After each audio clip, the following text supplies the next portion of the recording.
before 1933, they design a Panzer I and a Panzer II, which really turn out to be their training tanks.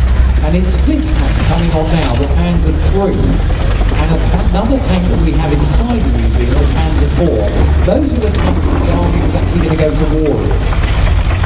Now, the Panzer III that you see in front of you was actually captured in North Africa by British forces and taken back to the United Kingdom for evaluation. This is an L model. With the German army, instead of going Mark 1, Mark 2, it's Auftrag or version A, B, C, D. And this one's an L, so it's later in the production run. And again, the Germans are very clever. They design their tanks in such a manner that they can upgrade them.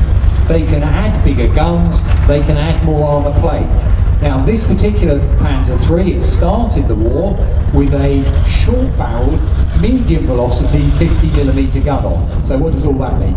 50mm, again the size of the hole at the end of the barrel, 50mm across.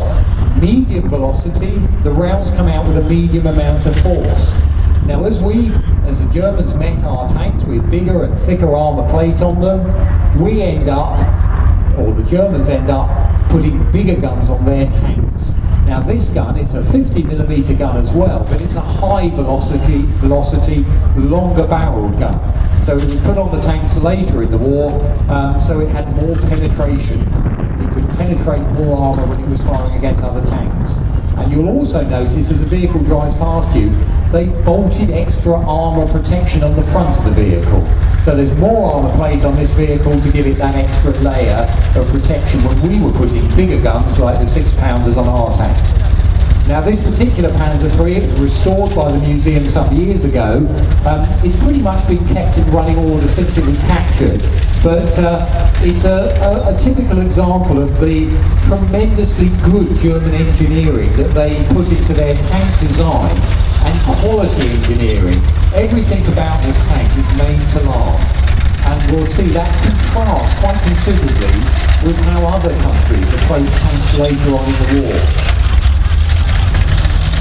Panzer III has a crew of 5 in it, 3 guys in the turret, commander right in the middle, and when this tank was captured, one of the things the British report said about it, they liked the way that the tank commander was in eye line and contact with most of the crew members inside. That means you can reassure the rest of your crew that they can see you, they've got that sense of reassurance inside, because once you're in a tank in a combat situation, obviously very, very stressful, you need that reassurance or a boot in the backside sometimes by the commander to make sure you keep doing what you're supposed to be doing in the very cramped and stressful place of the tank. Now you can see at the moment he's manoeuvring the vehicles. Tanks tend to steer, by the way. What happens, you can see, he's locking the track on one side, braking the track on one side, other side keeps going, and that's how a tank's pushed round the corner. The only wheels that are being driven by the engine are the ones with the spokes on. They're the powered wheels on the ground that are just taking